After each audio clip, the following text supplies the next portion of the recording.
National Commissioner. Now, I don't want to leave this open-ended. I need to understand, what do you base this on? Because the president appoints the National Commissioner. Now, what makes you so sure that Sibiya would have been appointed National Commissioner? And I hope that you were not insinuating that then the president would have acted in concert with these criminal syndicates.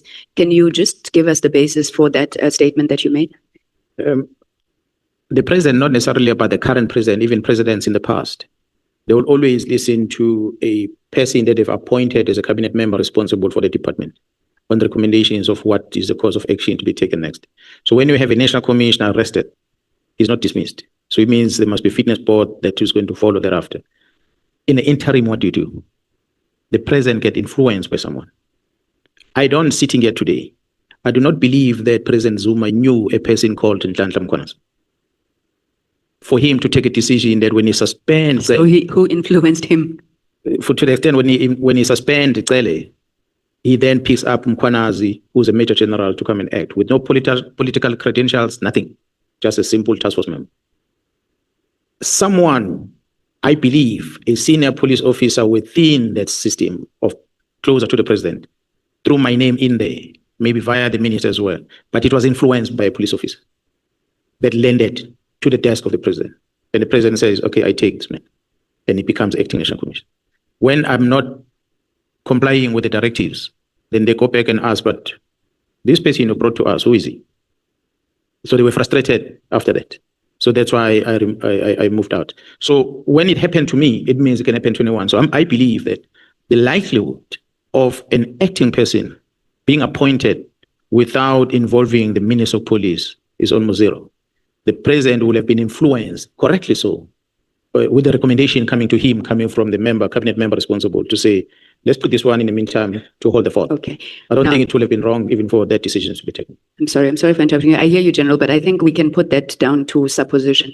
Because Honorable Mates, for example, read to you the president's affidavit in relation to ministers' authority to disband PKTT. President disagreed with the minister. So I would say that you were assuming it was a supposition, even maybe conjecture at this point. It's not a given.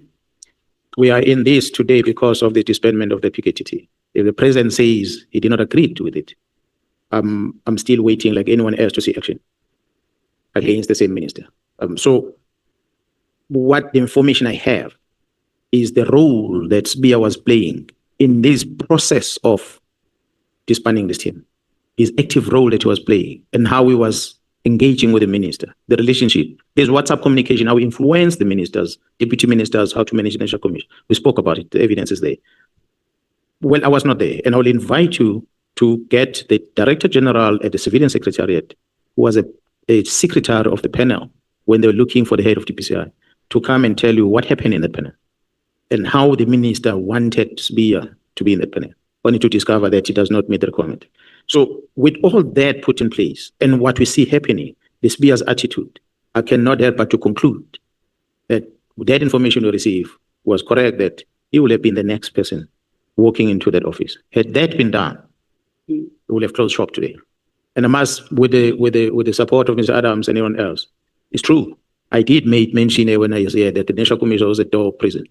So Mr. Adams didn't thumbs up that. He took it from me. Okay. You know where you and I differ, General, on a number of issues is that I'm really trying, as difficult as it is, to stick to the letter of our terms of reference, which is investigate the veracity of the allegations.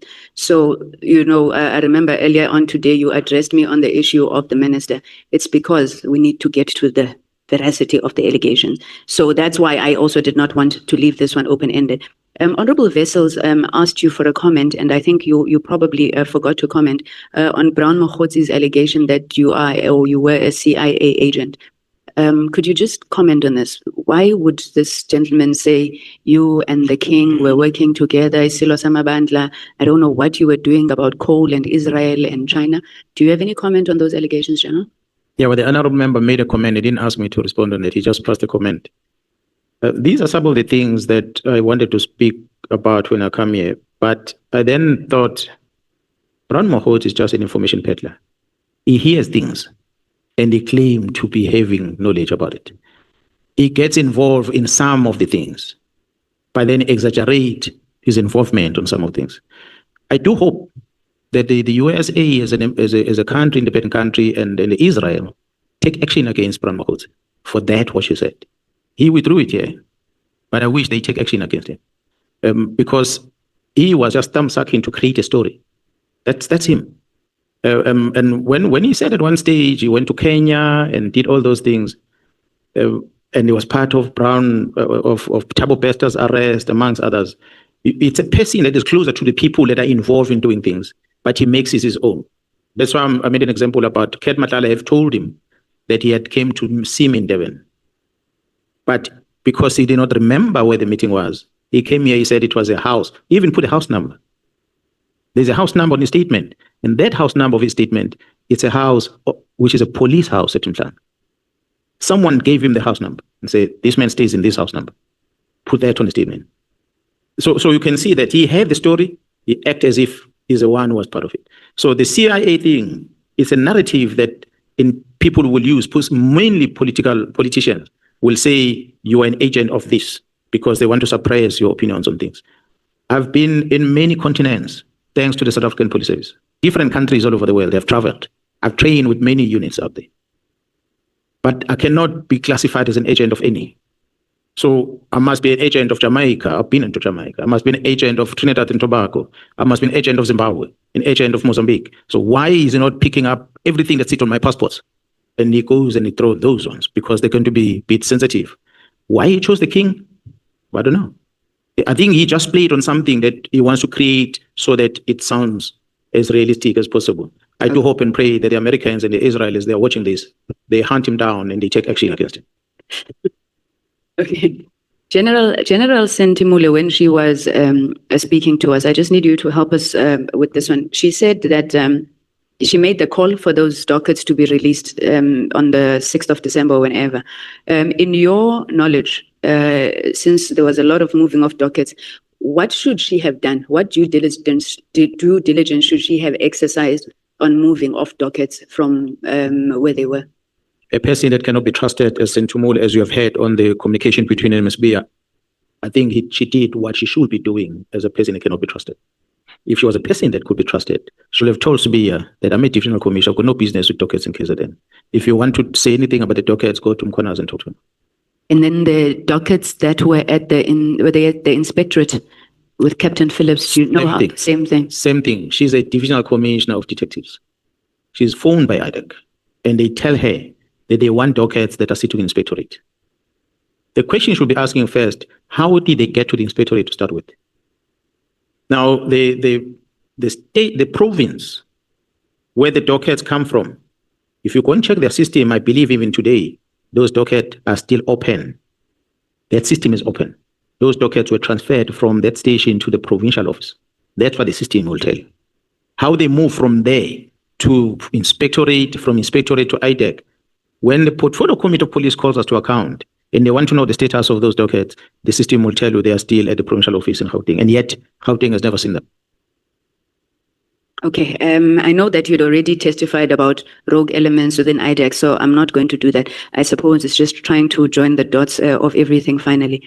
This gentleman, Mr. Steve Mutsume, I know you've been asked a few questions about him, but I'm more interested in what you know of him and what the SAPS officials know of him that you would have even said in your text message to General Sinona. You would have even said, you are risking your lives.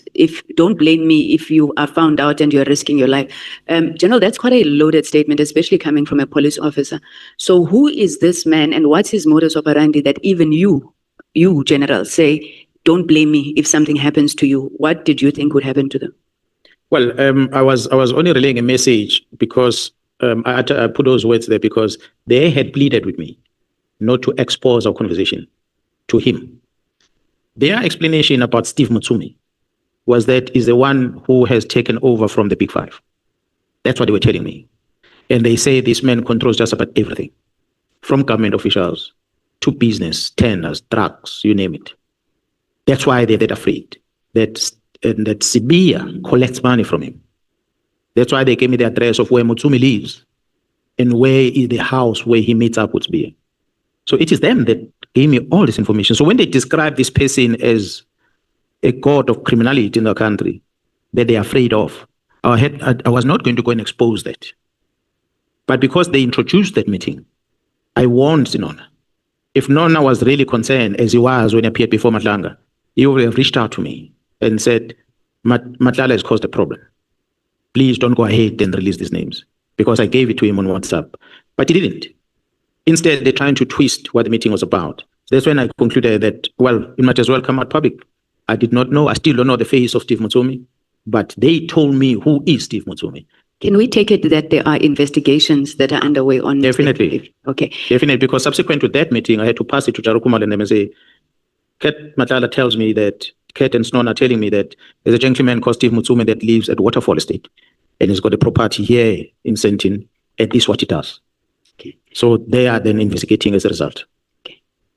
General, I want to disagree with something that you said earlier. In fact, I believe that you were reprimanding the MPs, where you were talking about them and about us and, having opinions.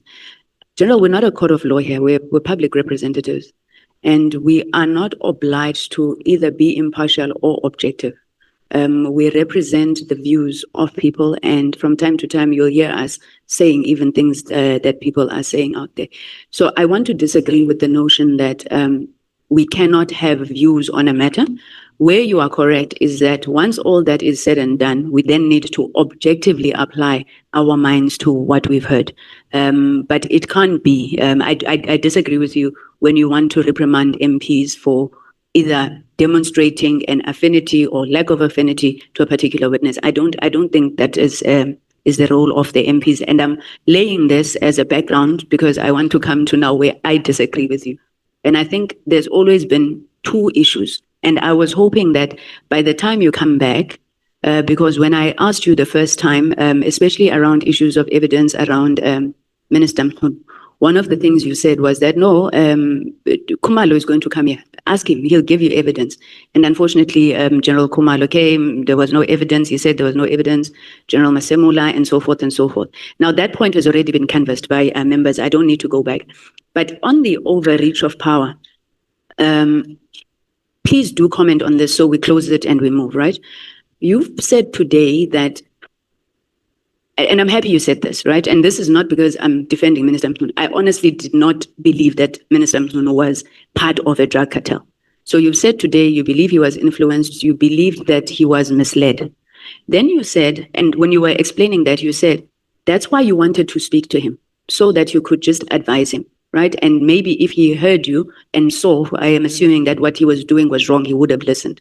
The National Commissioner also said he would have tried to speak to them. But at that point, neither you nor the National Commissioner had issues of overstepping his powers. At that point, you just thought, no, but this is a wrong decision. Not that you couldn't take that decision. What would be your comment to that? I will say, for me, it was overstepping his powers. I did not want to wait for the National Commissioner to approach the minister. I felt after reading that, I said, Minister is not allowed to do this. Let me talk to him. Someone has influenced him wrong.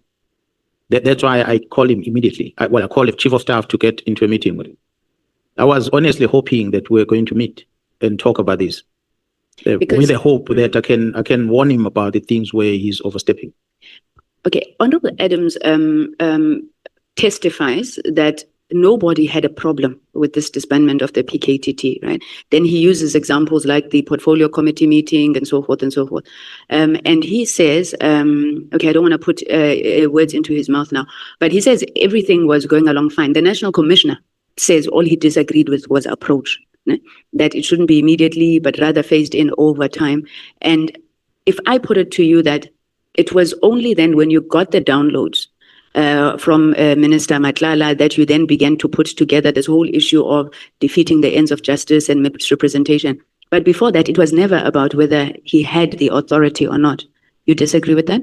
I repeat again, I remember, I think it was on the 2nd, if not the 3rd of January, shortly after the letter came out, that I reached out to the minister because I was against that which he wrote there. I was not against in the main about issues of intelligence because I did not know the background around it. Knowing that the regulation that's been amended gives him the powers now. And the SAPS management has not challenged that. So I assume that one is within him. I did not know what was happening with the border security. It does not fall under my command, so I didn't pay attention. What I was concerned about his role in taking a decision to shut down a team, is that what was concerning me? And when I spoke and made some examples strongly with the chief of staff, his chief of staff delivered the wrong message to the minister, or correct message, I do not know. But the minister took offense of that. That's why he advised the chief of staff to record me in a second conversation. So when the chief of staff came the second time around, and I'm sure you heard it in a conversation, that the only thing I wanted to do was to sit down with my leader and talk to him. He did not afford me that opportunity. Instead, he sent people to record me, which means the decision he took on the 31st, he took it consciously. He knew what he was busy with. The time passes by. I see all the wrong in between. That made me realize something is still not right. Again, in April, I sent him a message requesting for an audience. General, I'm so sorry. I hear you. I hear you. I'm in injury time now. Okay, don't you find it strange, General, that every single officer that we have spoken to says they did not know Mr. Matlala until they read in December what of his contract and whatnot. I'm finding that very, very hard to believe, and I'll tell you why. The meeting at the Pearls happens on April last year. In April last year. Yes. This is April that other year. The incident of Matlala of a contract is 2024. Yes, 2024. Yes. You meet him in 2025. That time I know about the investigations against him, about the contract, everything. So not deny that. When you were setting up then the sting operation with criminal intelligence, this guy had not been in your radar until the News 24 story about his contract. I do not know what was happening ahead of this. But Ket Matlala, I think when he comes into the picture with the team, it's the team that is investigating the drug issues, the Vereeniging case. As they're investigating the Vereeniging case, then they pick up the links that brings this case into forensic, into detectives, and then Ket Matlala pops in. That's how they pick it up. That's why they raid in this. So that's long before Minister Mkhwanazi cancels the thing on the 20th of December, right? Because those investigations happened and then they culminated on the interventions or the actions on the 6th of December. Yeah, that's why I kept on saying, honorable member, Minister Mkhwanazi arrives there in June, July of 2024, but he writes a directive in December. I don't even think he knew what is the annual performance plan of the police look like and the strategic plan, but he writes a disbandment of the team. So the period tells me that the minister was not aware about what's happening, and he was influenced to take this decision. I believe still that in the presence of the minister, I was not in that meeting, but when the minister sits in the meeting and he says, there's a problem about this contract, I think we need to cancel it, or whether those words he used or not. But it looks like he's the one that Mr. Mkhwanazi initiated the cancellation. Yes, from what I gather. That's what I'm saying, General. And the police knew about Ket Matlala even before the minister said cancel this thing, because That's he was correct. being investigated. Isn't that strange that they let it go? They're busy investigating. They know this guy is here, but he's still doing health services for the police, and nobody claims to know him until the story breaks in December. But the team already knows about the criminality that involves him on drugs. It's not the same people that are part of these contracts. So I don't even think, sitting here now, if you ask me the contracts that you have in the police, I won't tell you, because I don't pay attention on those. I focus on what I do in my province.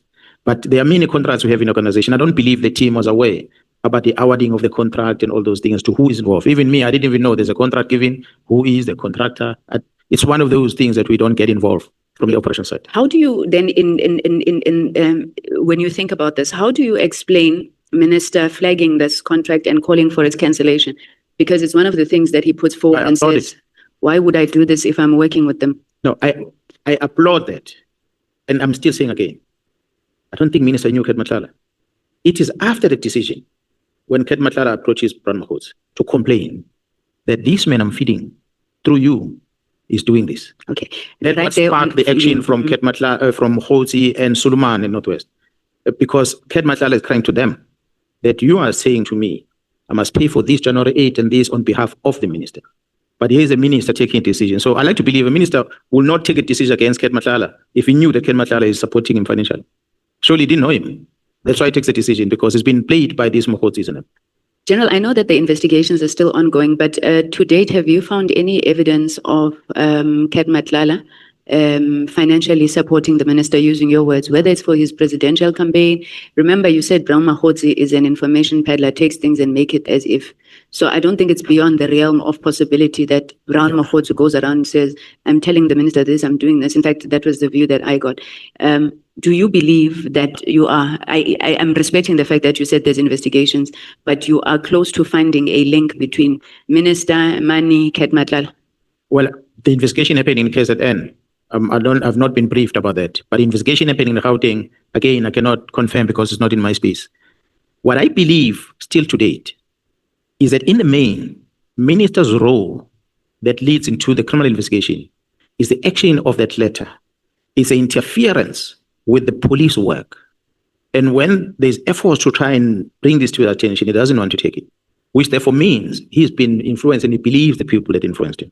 If that was not the case, I wouldn't understand why would I ask for a meeting with the minister. He calls me to come to Pretoria on behalf of SBIA, peace talk. He still acknowledges my request, but he let me go back to Durban without even engaging me on that one. He is a Brown Mogotshi that is his comrade. I raise issues in the open meeting of Parliament about Brown Mogotshi. He doesn't pause to question, but what did Brown do? So that he can get to hear more. He doesn't, he just brush it off and he continues with Brown. So it's a person that you are warning about what's happening and he ignores you. What can you do? You can conclude. That means he's aware of what's happening. Okay. So without you having a concrete evidence, but his attitude tells you that he knows very well what's happening. It just makes sure that it cannot be traced. He push it far away and he operates from the distance. Okay. Now, you also took umbrage with the reasons that he advanced for the disbandment, right? Cost effectiveness and cost, and then the effectiveness of the PKTT. I won't go into that, but he did put a reason that I also thought was probably plausible when he said the PKTT should be a national PKTT. Do you dispute that? You cannot arrive here and to say your surname is Mkhwanazi, whereas my surname is Mkhwanazi. So he arrives in the police, PKTT is on black and white, written. He comes and he adds an N on top of it. Where does he get it from? So he started creating his own thing. And honorable members, with respect, this team started in 2018. Everything written on this paper does not have an N. But when he comes in... That's not my question. Okay, No. I want to stop you because my question is, he says part of the reason why he wanted to disband it was so that he could spread the capacity throughout the country. I mean, I was talking to you now about Eastern Cape and the need for a similar thing in other provinces. I'm sure you just said they opened in Gauteng. So one of the reasons he raises is that you needed a national PKTT. First, he says that was a national police task team operating in KwaZulu-Natal, but then he wanted to disband it so that they could spread the capacity of the PKTT across the country. You disagree with that reason? I disagree. That's why I'm starting with the N. Because in his mind, it's a national thing. I can do what I like. Wrong, Minister. This is in province, KZN. So it does not have an N. That's a start. Second to that, you sign a letter on the 31st of December after you figure out that you need to reorganize the service. You disband this, you close the post, freeing of the vacancies and stuff like that. There is no work study. There is no this and that here. When you are asked, you start running around and finding reasons. The reasons of money, the CFO comes here and say, no, Minister, money was not a problem. Find something else. He says it before you. She said it before you. And then the minister goes and phones someone somewhere in a witness protection and says, please give me a statement. And that person records it. And he presents it. Oh, this reason doesn't fly. What another reason? Another reason this and that. So the minister try and figure out to justify the action because he had no material to justify it. 3 minutes left. Yes. Sorry, I get your answers. I'm not interrupting you. Very quickly, you said that you once took one of the cars that was meant for the king and you put it on operations. I think that's a laudable thing. But also, I remember yesterday, Honorable Skosan raised a question around traditional leaders, kings in particular. General Masemola said only 2 are being protected. Now that the mandate of the PKTT has been expanded to include traditional leaders, 1 is the traditional leaders only in KwaZulu-Natal, and 2, what about the rest of the traditional leaders, especially the kings throughout the country? Is there any plan for security around them? Is there any plan for even security and threat analysis, or do you just leave them like that? If I could get a shortened version of the answer so that I can pose my last one. I'm going to request honorable members that you look at the legislation and guide us as South African Police Service on what to do. There is no responsibility given by the law to the South African Police Service to protect the kings. The only kings we look after are the heads of states, the king of Eswatini, amongst others. Those are the ones we protect when they come to the country. The ones in the country, There's no legal authority we have. But General Semula said there are two that you look We have no legal authority. Listen to what I'm saying, Honorable Member. We are doing it. The Portfolio Committee of Police, the Auditor General of South Africa don't hold us into account. So we continue doing it. All right. So that's a reform that we need to look at. Lastly, General, please can you, because I know that I'll be stopped before I finish, I want to ask you to comment on the Zulu war issue. But then I had told you that I had fundraised some questions for you. So I'm going to throw this so that this person is not upset with me. The person is called Nhlanhla, and they say, I don't have a question for the General. Just tell him we love him and we shall always stand by him. What a man, what a giant. History will remember him. So I wanted to pass on that message to you, General. I won't pass on the ones of the many, many ladies who have sent me messages to you. Can you please comment on the Zulu war, General? I think, Honorable Member, there is, and I would like you to take it to your own political party, because from my assessment where I'm sitting, there is a problem between the former minister and the current minister, Minister Mkhwanazi and former Minister Cele. What is the problem? I don't know. And we somehow, I feel like we're getting caught in the middle, and we are painted as the people that are siding with this one and not that one. We worked with Cele. We worked very well. He's gone. He's no longer a minister. We have a new minister. We must work with the new minister. I pleaded with the minister to come and visit KZN. Mr. Mkhwanazi will tell you that. So we can brief him about policing in KZN. He has not done that. Now, when people are then influencing him that we are Cele's people, if he takes that attitude, it then creates more divide. And an outsider will then say it's a Zulu war. Thank you so much. That is the unfortunate